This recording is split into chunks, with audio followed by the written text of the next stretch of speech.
Maswerteng hapon po mga ka-STL. Narito na po ang resulta ng STL Bulacan para sa araw na to, second draw.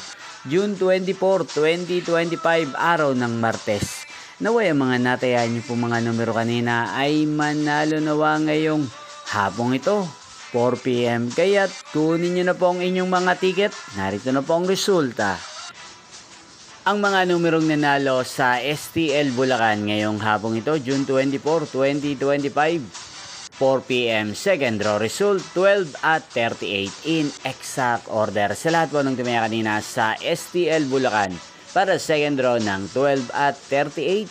Congrats po sa inyo, panalo po kayo again, 12 at 38. At ngayong hapong ito sa STL Bulacan, natin pong i-shoutout si Ate Meleng ng Bulacan na nanonood po sa channel na to. Shoutout po sa inyo Ate Meleng, sana po iswertihin din ang mga numerong tinataya nyo sa STL Bulacan. Sana'y nasa maayos po kayong kalagayan. Hindi pong napanood ang resulta ng STL Bulacan. Magkita-kita pong muli tayo mamayang 8 PM. Thank you for watching.